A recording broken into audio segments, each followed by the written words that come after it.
Bharat Ratna doctor Bhimrao Ambedkar को कोटि कोटि नमन। ये कार्यक्रम डॉक्टर भीमराव अंबेडकर के जीवन पर आधारित है, जहां भारत की जनता के प्रति उनके योगदानों को पूरी सजगता से चित्रित और रेखांकित करने का प्रयास है। कार्यक्रम में दिखाई गई घटनाएं लब्ध प्रतिष्ठ पुस्तकों से ली गई हैं। इस कार्यक्रम के जरिए चैनल की ओर से एक विश्वसनीय, सजग और सकारात्मक प्रयास है कि डॉक्टर बाबा साहेब भीमराव अंबेडकर के जीवन की संघर्ष यात्रा एवं गौरव गाथा पूरे आदर के साथ घर घर पहुंचे और उनके योगदानों से सभी संपूर्णता में परिचित और आह्लादित हों।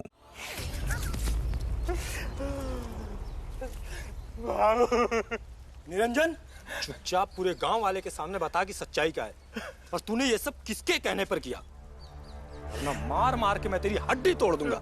बाबू, बाबू मुझे माफ कर दो, मुझसे बहुत बड़ी भूल हो गई बाबू। बाबू, ये सब मैंने सेठ जी के बहकावे में आकर किया है।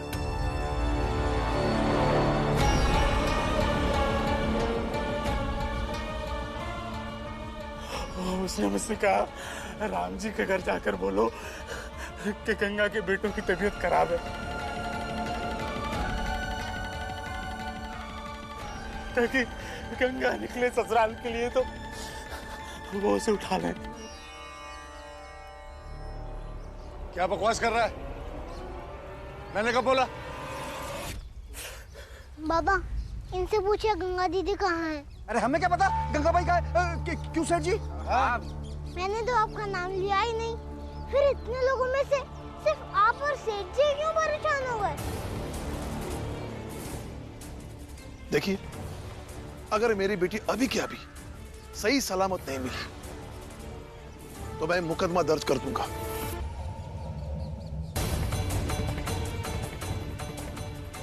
सेठ जी के खिलाफ और उन सभी लोगों के खिलाफ जो सच जानने के बावजूद भी ये तमाशा देख रहे हैं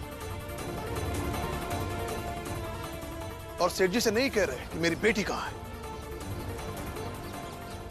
जो करना है करो, हमें कुछ नहीं पता, हम जा रहे हैं। सेठ जी रुकिए, आपके चक्कर में हम सब केस मुकदमे में नहीं फंसना चाहते। देखिए, मामला साफ हो चुका है, राम जी की बेटी को छोड़ दीजिए और यहीं पे मामला खत्म कर दीजिए। सेठ जी, गंगा को छोड़ दीजिए। अगर इस राम जी ने मुकदमा कर दिया ना, हम सबके सब फंस जाएंगे। और रही बात इन लोगों की ना, ये तो हमारे जात के हैं, अंदर ही अंदर खुश हो रहे होंगे, लेकिन इस राम जी ने मुकदमे की धमकी दी है ना, इसलिए लोग डर गए, इसलिए लोग गंगा बाई को छोड़ने की बात कह रहे हैं। छोड़ दीजिए गंगा बाई को सेठ जी।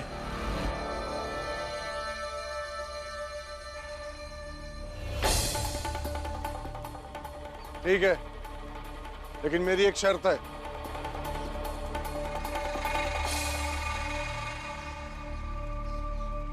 इसको वचन देना होगा कि ये हम में से किसी पे मुकदमा नहीं करेगा।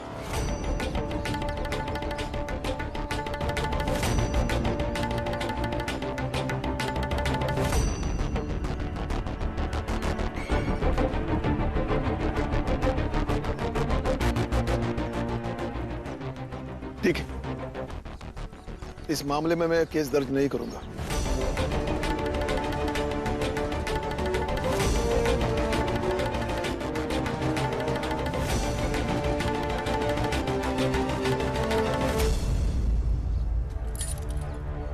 जाके छुड़ा लो गंगा को, मेरे कमरे में बंद पड़ी है।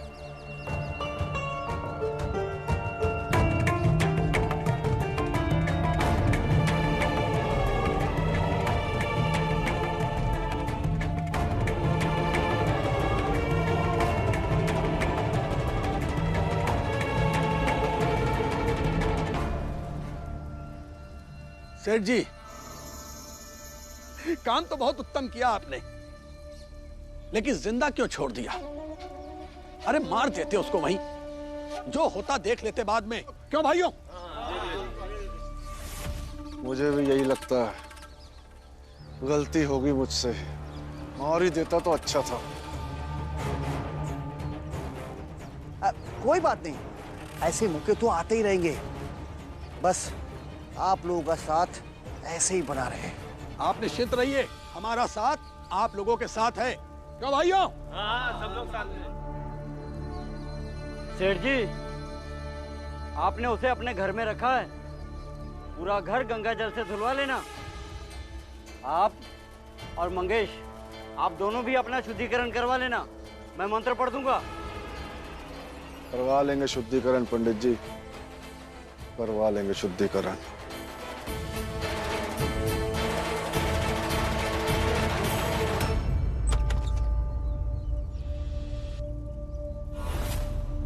गंगा दीदी,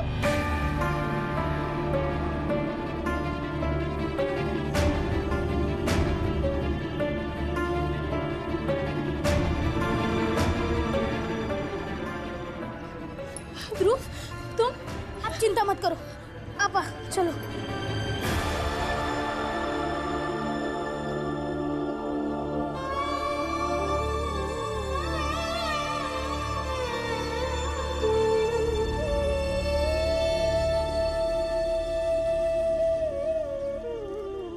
बाबा, आपने गांव वालों को वचन तो नहीं दिया ना कि भीम आगे नहीं बढ़ेगा?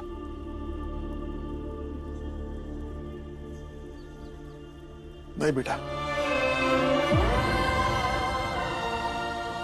वचन देने ही वाला था, लेकिन भीम ने फिर से बचा लिया। मैंने नहीं बाबा, ध्रुव ने। ध्रुव पुरंजन काका के पास गया और निरंजन काका को ले आया। भीम! अरे भीम, रुक! तू इतनी आसानी से पढ़ाई छोड़ देगा?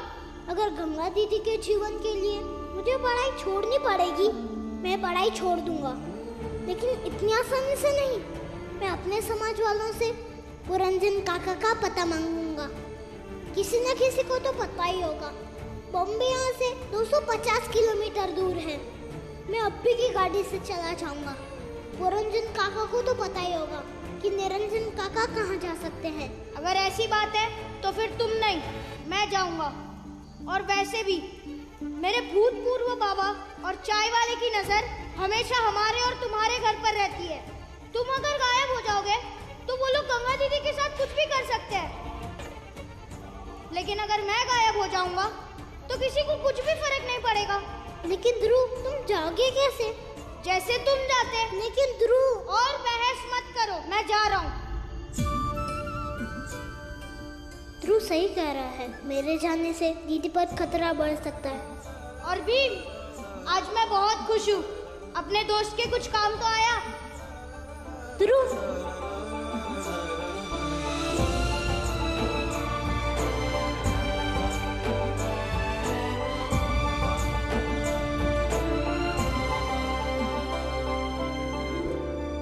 चल अब घर चलते हैं। चलो गंगा दीदी। चलो दामाद जी।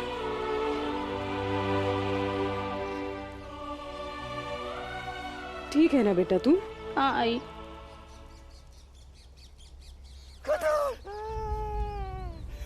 बाबू, मुझे मेरी गलती का अफसोस हो गया है। मैं लालच में आ गया था, सोचा कुछ पैसे मिलेंगे तो बीवी का इलाज करा लूंगा। मुझसे गलती हो गई। गलती हो गई। रंजन, रोकिए इन्हें। क्या कर रहे? क्यों मार रहा है इसे? क्या कर रहा है? अरे भाई साहब, रुक जाइए, अभी बस कीजिए। पुरंजन, माफ कर दे इसे।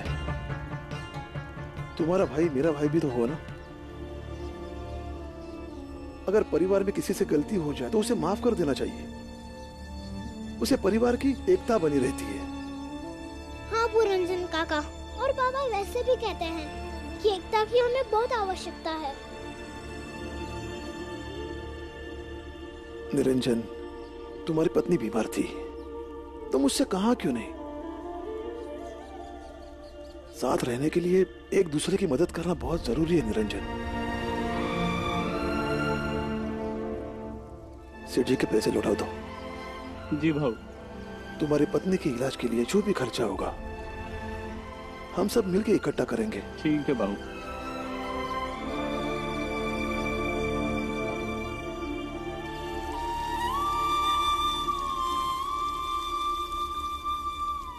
पुरंजन, आज तूने बहुत बड़े संकट से बचाया। मैंने नहीं राम जी, ध्रुव ने।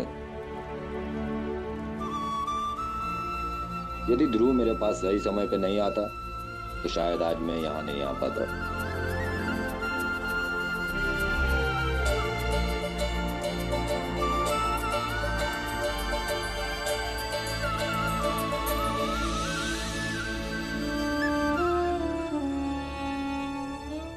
मुझे तो ये पता ही नहीं था कि मेरा पुराना बाप सुबह ही राम जी काका से कुछ वचन लेने वाला है। वो तो अच्छा हुआ कि मैं पुरंजन काका को समय पर ही ले आया, वरना तो समय पर तो तू आता ही है, क्योंकि ध्रुव कोई काम करे और वो पूरा ना हो, ऐसा तो हो ही नहीं सकता है। और वैसे भी पूरे गांव को एकलौते ध्रुव ने ही नचा कर रखा है। लेकिन तो है तो बहादुर। नहीं बाला भैया, मैं बहादुर नहीं हूँ, मैं तो कमजोर हूँ। अगर बहादुर होता ना तो गांव वालों के सामने खड़े रहकर आपके और आपकी जाति के लोगों के खिलाफ कुछ करने से रोक पाता, लेकिन कहाँ रोक पाता हूँ। नहीं ध्रुव, इस समाज को रोकना किसी एक के बस की बात नहीं है। बाबा कहते हैं कि इसके लिए पूरी सामाजिक संरचना बदलनी होगी।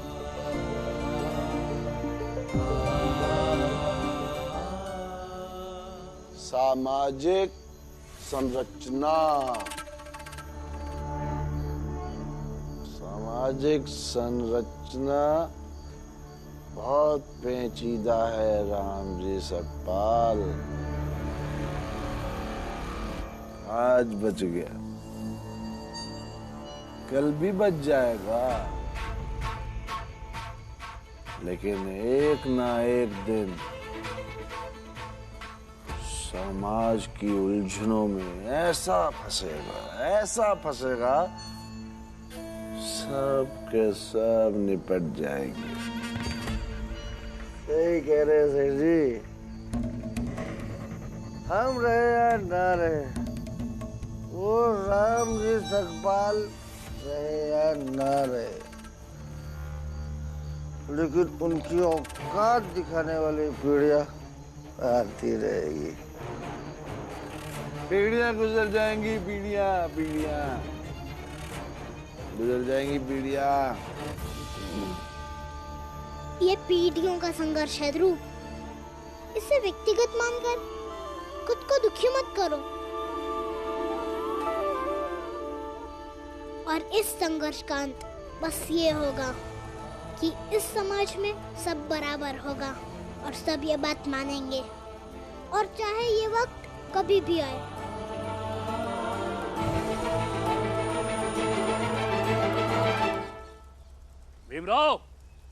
भीमराव, चलो विद्यालय चलो। जी गुरुजी। हाँ, चलिए गुरुजी। तुम लोग? क्यों ध्रुव? अरे आप दोनों कहाँ जाएंगे? अरे बहुत दूर है ना, इसलिए हम भी तुम्हारे साथ में रहेंगे, जिससे तुम्हारा आत्मविश्वास बढ़ा रहेगा।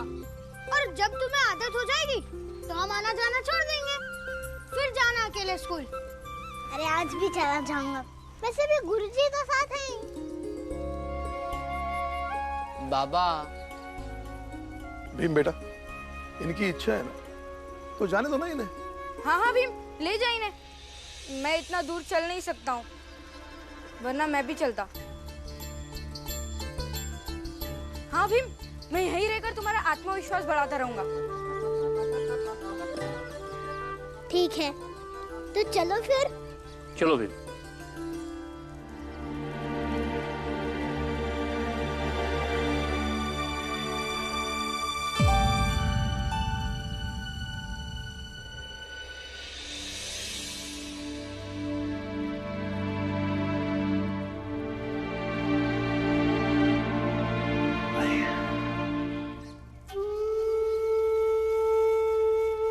भीमा भाई, एक बात पूछूं?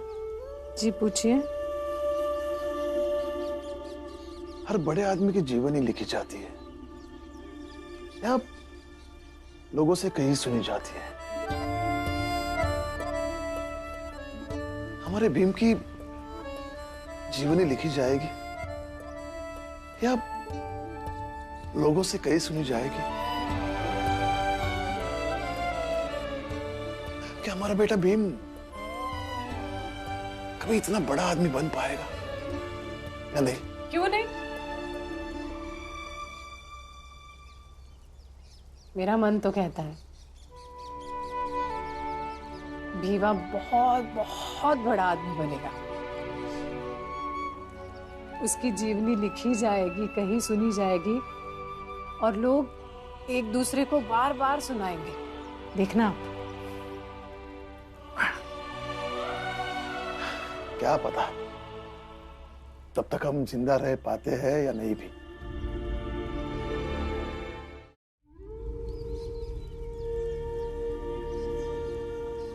हम रहे या ना रहे उससे क्या फर्क पड़ता है?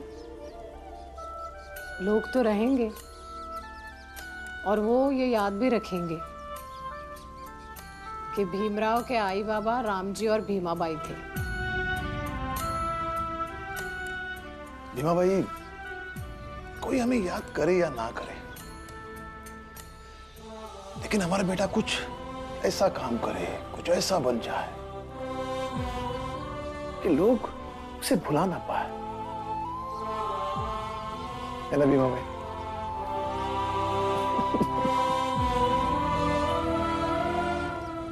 बाला भैया चल लोगे ना इतना? अभी तो बहुत दूर है। हाँ हाँ मैं तो चल लूंगा, तू अपना देख। गुरुजी, जब मैं आनंद भैया और बाला भैया स्कूल चलते थे तो बाला भैया सबसे पीछे रहते थे और रास्ते भर सोचते रहते थे कि कुछ हो जाए और घर जाना पड़े। और आज मुझे स्कूल छोड़नी है तो देखो तो कैसे फुर्ती से चल रहे हैं।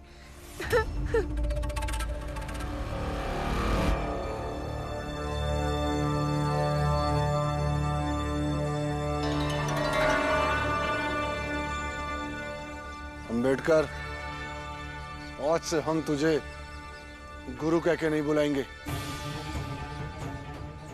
गुरु वो जो सही रास्ता दिखाए, लेकिन तू पूरे समाज का रास्ता भटका रहा है। गुरु सिर्फ कहने की चीज नहीं होती है, मानने की चीज होती है। सेठ जी, मैं जानता हूं आप यहाँ क्यों आए हैं और किस उम्मीद से आए हैं, लेकिन आपको मुझसे निराशा यहाँ लगेगी। मैं भीम को अपने साथ विद्यालय लेके जाऊंगा। ठीक है, लेके जाइए विद्यालय से, लेकिन इसको पढ़ाने के चक्कर में अगर आपका नुकसान हो गया तो? देखिए, आपकी दुश्मनी मुझसे है तो जो भी करना है मेरे साथ करिए। दूसरों को ढाल बनाना कमजोर लोगों की निशानी है। ए भीमराव, हर बार तू बीच में आकर ना ज्ञान मत दिया कर। समस्या इतनी गंभीर है, थोड़ा अंबेडकर जी को भी सोचने दे। अंबेडकर जी किताबों के ज्ञान से नहीं, बल्कि एक बाप, एक पति और घर के मुखिया होने के नाते सोचिएगा। आपको जवाब एकदम स्पष्ट मिल जाएगा। बड़ी बड़ी बातें तो कोई भी कर सकता है, पर अपना नुकसान कोई नहीं चाहता। क्या नुकसान करेंगे आप लोग? मेरा घर जला देंगे?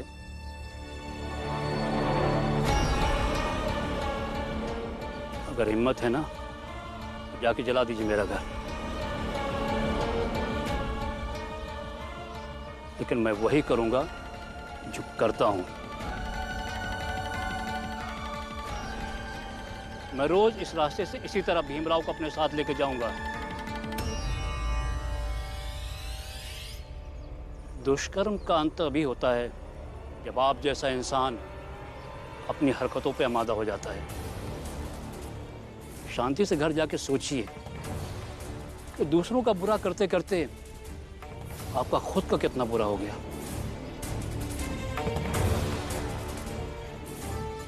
विद्यालय के लिए देर हो रही है, जाने दीजिए। चलो बच्चों आओ।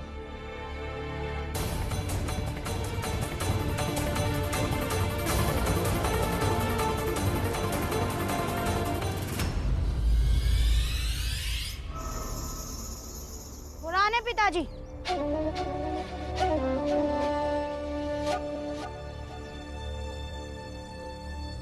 आप लोगों का नुकसान करने में माहिर हो, बदले में चाहे आपका जितना नुकसान क्यों ना हो जाए।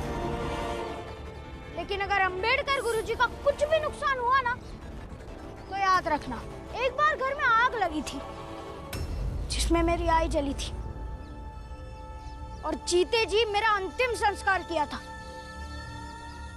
लेकिन इस बार आपके बचे हुए घर को मैं जला दूंगा और खुद भी उसी में जल जाऊंगा।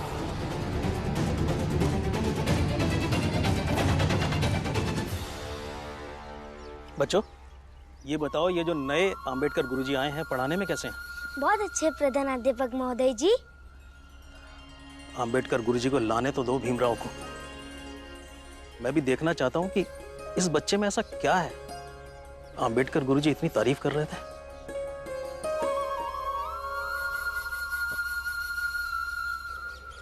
नमस्ते गुरुजी। नमस्ते नमस्ते, खुश रहो खुश रहो।